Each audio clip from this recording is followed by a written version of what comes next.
Alexandra Eala just dismantled the 2024 Dubai champion on center court, and the entire WTA world is still trying to process what it witnessed. Not because the outcome was a fluke, it absolutely wasn't. And that's the key distinction that changes everything for Southeast Asian tennis right now. 20-year-old Filipino tennis star Alex Eala has sent Melbourne Park crowds into an absolute frenzy. We'll go live to Ollie Haig, who's in Garden Square for us this evening. Ollie. The 2026 Dubai Duty-Free Tennis Championships was designed to showcase the sports elite. With a $4,882,110 prize pool, WTA 1000 status, and 1,000 ranking points awarded to the champion, it was positioned as one of the most important stops outside the Grand Slams. The Aviation Club Tennis Center was prepared for a star-studded field that initially included 18 of the world's top 20 players. Tournament director Eala had every reason to anticipate a landmark edition of the event. Then the withdrawals began.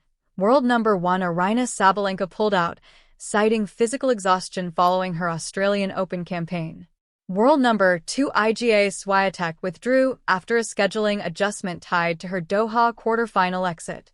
Madison Keys, ranked 17th, exited with a thigh injury. Victoria Azarenka, ranked inside the top 20, also confirmed her withdrawal after the draw was released. By the time the field stabilized, 24 players had either withdrawn before playing a match or retired mid-tournament. 16 of the top 20 were absent when play officially began. In the middle of that instability, Alexandra Eala, born May 23, 2005, in Quezon City, Philippines, found her opportunity. Her entry into the main draw did not come through qualifying victories. It came through circumstance. Madison Keys' withdrawal opened a spot. McCartney Kessler, ranked 53rd, then pulled out with a lower back injury before the draw fully settled. Eala, ranked world number 47 on February 16th, was suddenly in the main draw of a WTA 1000 event without having to contest a qualifying round. But this is the point where the narrative shifts away from luck and directly toward performance. Her first-round opponent was Hailey Baptiste, ranked number 45 in the world. The match was steady rather than spectacular. Eala secured the opening set 6-4. Early in the second set, trailing 0-1, Baptiste was forced to retire due to injury. It was not dramatic. There was no explosive highlight moment, no immediate viral reaction. It was controlled, efficient, and energy-conserving, her first main draw victory at the Dubai Duty-Free Tennis Championships. What no one inside that stadium realized at the time was how quickly the tone of the tournament was about to change. Round 2 altered everything that on February 17th. Standing across the net was Jasmine Paolini, world number 8 and the reigning 2024 Dubai champion. This was not simply a seeded opponent. This was the defending title holder, the benchmark of the event. This was the level Eala was supposed to respect. She did not. The opening set was decisive.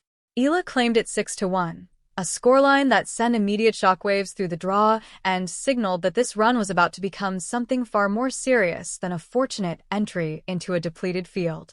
The 2026 Dubai Duty-Free Tennis Championships were meant to showcase the absolute elite of women's tennis.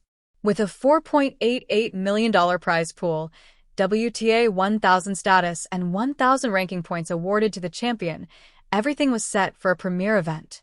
The Aviation Club Tennis Stadium was prepared for a field that initially included 18 of the world's top 20 players.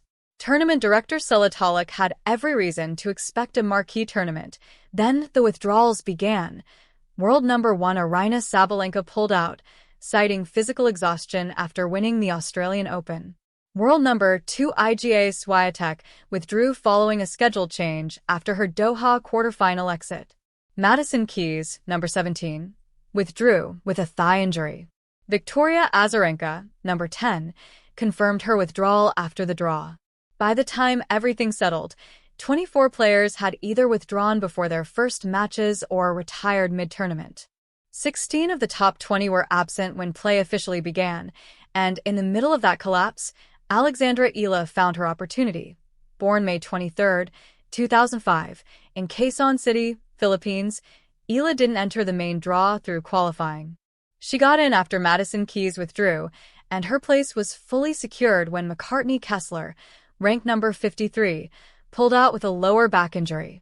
Eala, ranked number 47 in the world on February 16th, suddenly found herself in the main draw of a WTA 1000 event without playing a single qualifying match.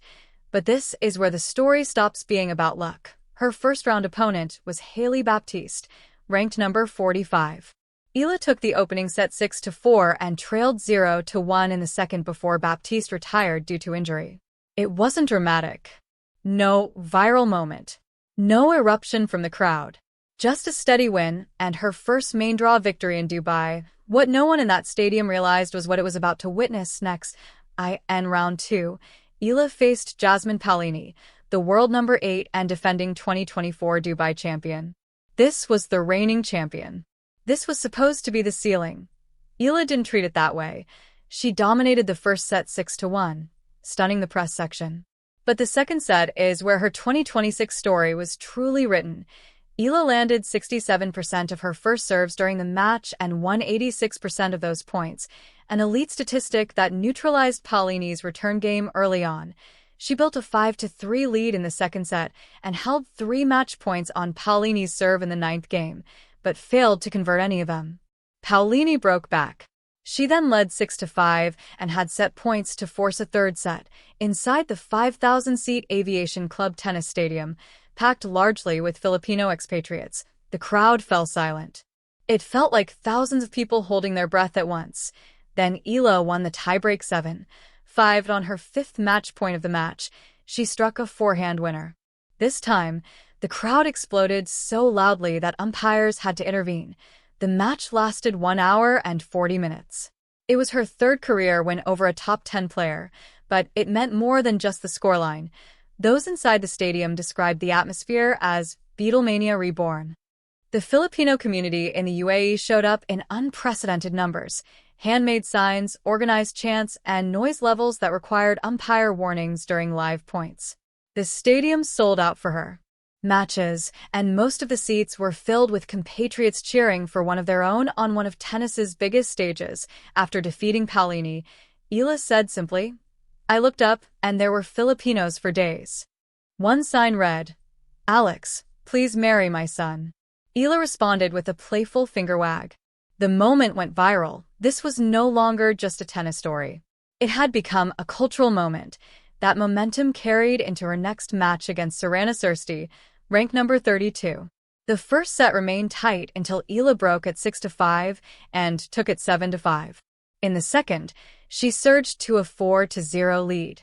Sirsti fought back to 5-4, but Eala calmly held serve to love to close it out 6-4. Match time, 1 hour and 38 minutes.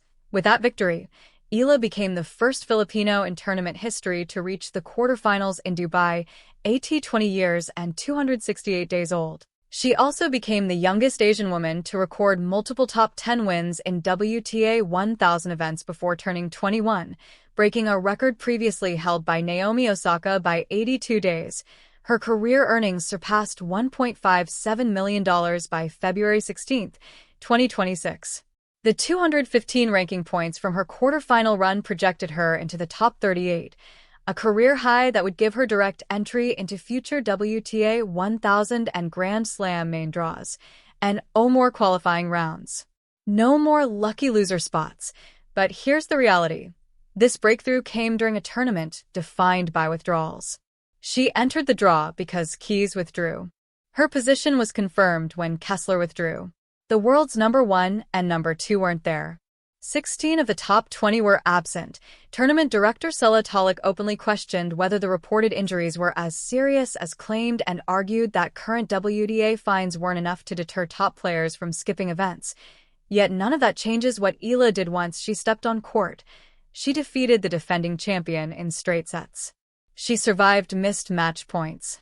She held her nerve in front of 5,000 screaming supporters, and now comes the biggest test. Her quarterfinal opponent, Coco Gauff, world number 4, and notably, Eala's former doubles partner. Gauff reached the quarterfinal after a difficult match against Elise Mertens, committing 16 double faults. She remains the highest-ranked player left in her half of the draw. Eala called the match a no-lose learning opportunity, a smart and humble framing from a 20-year-old facing a top-5 opponent. This is only her second WTA 1000 quarterfinal appearance, following her 2025 Miami Open semifinal run. She entered Dubai ranked number 47. She enters the golf match projected inside the top 38. The stadium will be sold out again. The Filipino crowd will return.